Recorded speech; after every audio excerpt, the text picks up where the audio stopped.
Hi, I'm Ufuk Akçigit. I'm the Arnold C. Harburger Professor of Economics at the University of Chicago. I'm here to answer a few questions about my new paper, New Insights for Innovation Policy, that I co-authored with Sina Ateş from Federal Reserve Board. This paper is being published in the Aspen Economic Strategy Group Policy Volume, Economic Policy in a More Uncertain World.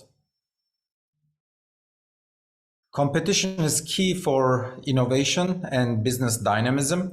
And when we look at the data, especially in the US, we see striking trends since 1980s.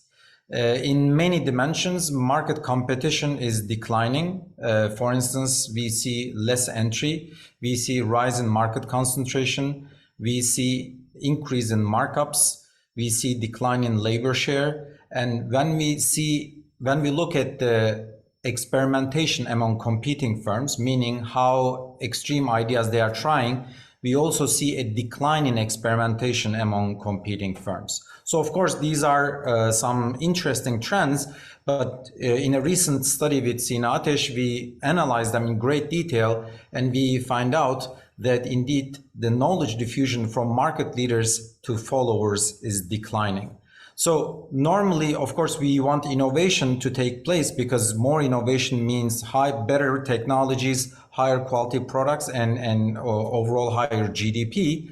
But we don't need to only innovate. We can also, once we produce those technologies, we should also diffuse those technologies in the economy, meaning that not only other firms will innovate, but I should also learn from them so that I can also implement those ideas in my technology or in my future business ideas.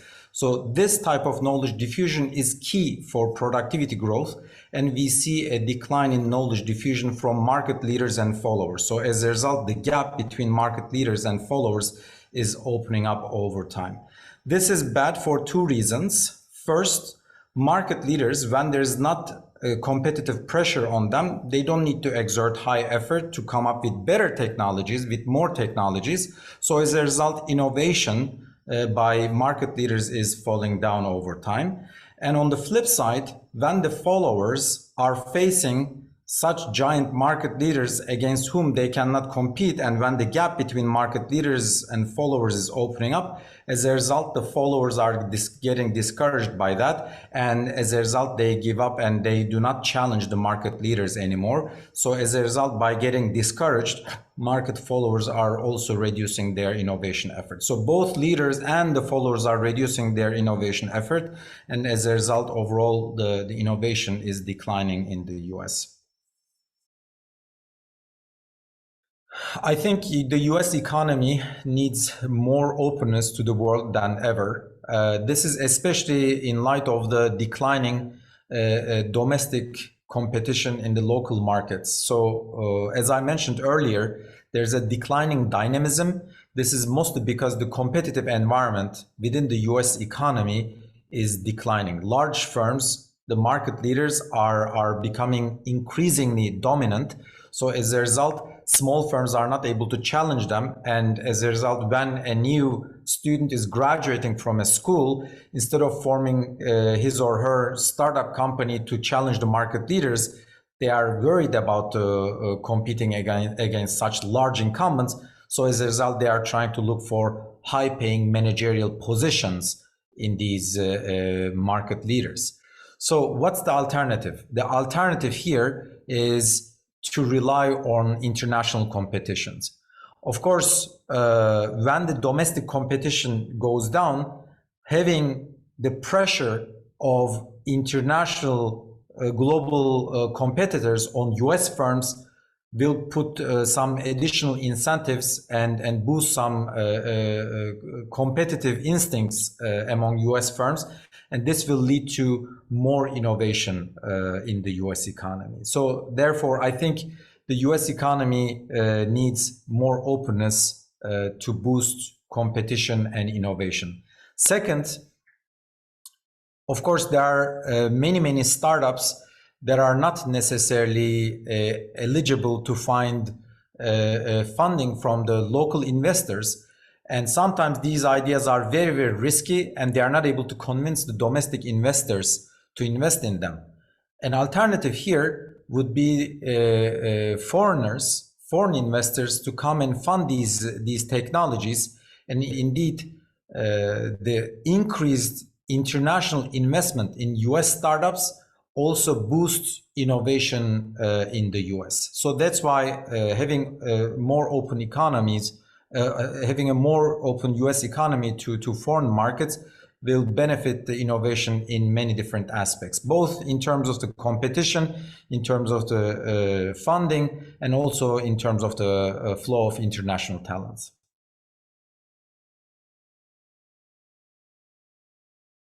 So when it comes to measuring innovation, this is a very, very difficult and very challenging task. Typically, of course, we would like to keep an eye on the numbers, but just looking at the sheer R&D numbers in the US might be misleading.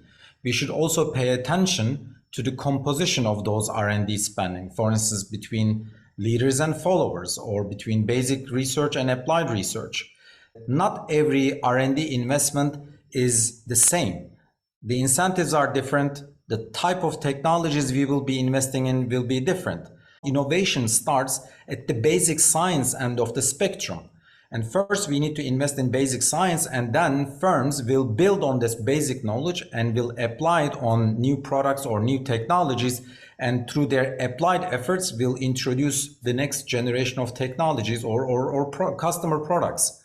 So without thinking about these two steps of innovation, then without paying attention to the composition of innovative effort, just looking at the aggregate R&D dollars would be misleading. Same thing.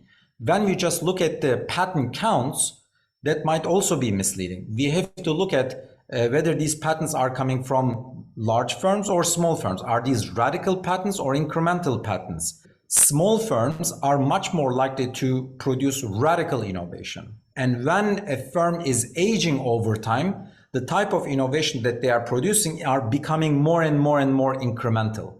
So again, just looking at the patent counts would be misleading. We have to also look at the quality of those innovations and how radical those innovations are. Coming back to the basic and applied distinction, in the US since 1980, federal investment into research has been declining, private investment has been increasing.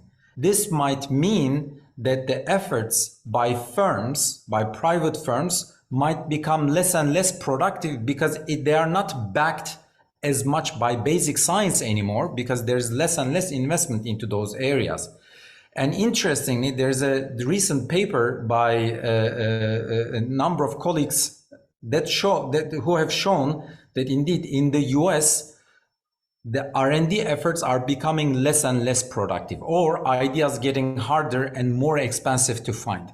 So that's why instead of just looking at the aggregate numbers, we should start paying more attention to the composition of the R&D dollars between universities and private firms, between basic and applied, between small firms, large firms, etc. So ideas will not be necessarily born to their best users, but what matters is to have a system where these ideas are getting reallocated to better users or better entrepreneurs who can market these technologies, produce and market these technologies better. So as a result, the secondary market for technologies becomes extremely crucial. And the US, for instance, had quite a liquid, relative to other countries, quite a liquid secondary market even in the 19th century. And even today, we have to make sure that we have a liquid secondary market. And in the secondary market, one of the main problems is informational asymmetry. Typically, the potential buyers or the potential sellers don't know who could be the potential buyer for this new technology, because by construction, radical technologies are new to the world, new to the market, and as a result, they are facing big informational friction. So as a result, we should think more about how we can eliminate the informational asymmetry or informational frictions in the secondary market, and make sure that these technologies are getting diffused or at least licensed out to other firms, so that other firms can also learn from these technologies, use them and build on them, and as a result, competition can lift the society up. But I need to warn the audience about one important observation. In a recent study, again with Sina Ateş, we have shown that around 1980, almost 30% were being bought by the largest 1% of the firms. Today, that number went up to 65%. So not all the transactions in the secondary market are for productive reasons. So we know that patent wars are also a fact of life. And many times these patents are also being bought, not necessarily use them, but to put them on the shelf or to put them into arsenals in case there's a war against another firm. So that's why I think our policies should also be focusing on this dimension of patent transactions. The way R&D tax credits are designed is typically helping large corporations in the United States. This is for several reasons. Number one, of course, to make use of the tax credit, firms have to make profits, and it's typically the large firms that are making profits. So as a result, it's typically those firms that are benefiting from the tax credit. So that's number one. Number two, typically these type of regulations are very complicated. And as a result, if a firm has an army of lawyers, then they are the ones who are benefiting from them. And indeed, they are specializing on utilizing such government policies. And those smaller firms who do not have necessarily specialized legal people in their firms find very difficult. They don't even know about these policies many times, but sometimes even if they know it, they find it difficult to deal with. As a result, they do not utilize these government programs. So that's why thinking more about smaller firms and how we can how we can get them integrated into government subsidies is very crucial. This is crucial also for the following reason. There are spillovers associated with new technologies, spillovers on other firms, or intertemporal spillovers, meaning that whatever we produce today, future generations will benefit from our new innovations, will step on the shoulder of the giant and produce new technologies. This means that we need to subsidize those type of innovation efforts that are generating more spillovers on the society. Then the question is, which firms are producing higher spillover innovations? And the answer is, when we look at the data, it's typically smaller firms that are producing more radical innovations and innovations that have more spillovers on others. And as a result, targeting smaller firms for government subsidies will first incentivize more competition. Number two, purely from a spillover point of view, purely through the logic of industrial policy, small firm innovations are generating higher spillovers. So that's why more targeted policies that are targeting smaller firms will benefit the society more broadly. When it comes to innovation and innovation effort, we typically pay attention to firms and the R&D dollars that they spend on innovation. But at the end of the day, these R&D dollars are typically spent on individuals, on engineers or inventors. Then the big question is, are we able to identify the right talents and educate them and rise them up in the society and then eventually bring them to those positions where they can generate spillovers to the society and bring new technologies, form new companies, and so that the overall society can benefit from them.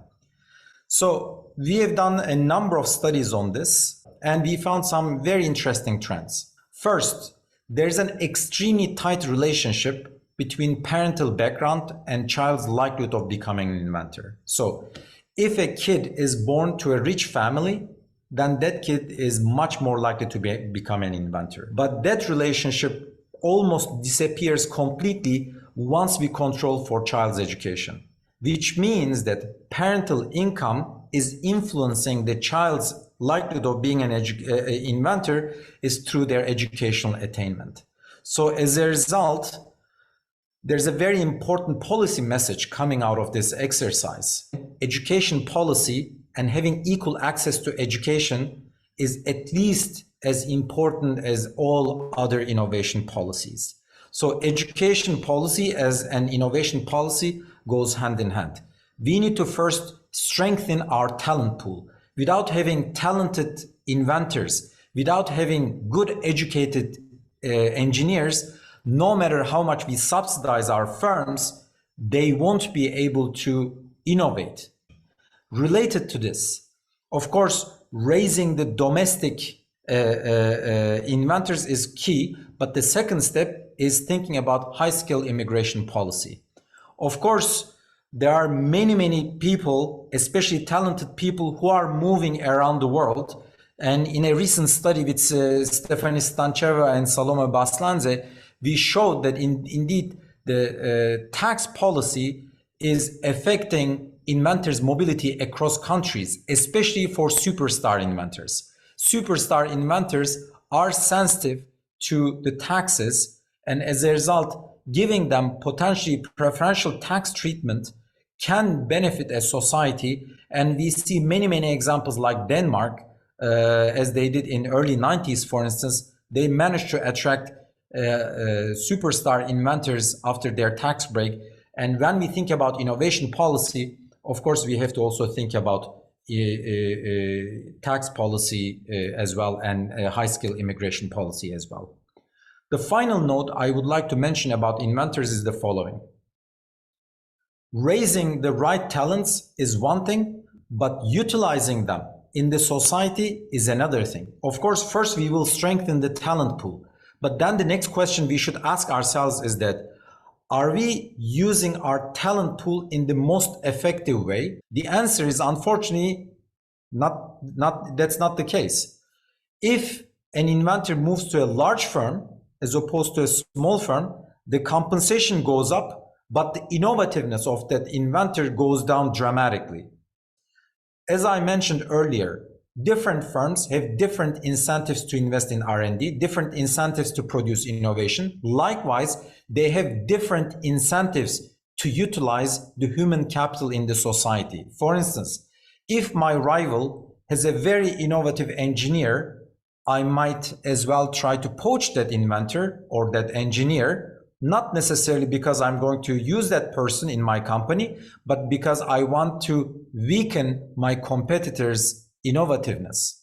Again, this I think is a very important finding, and we should not only pay attention to raising the right talents in the society, but also allocating the right people to the right positions.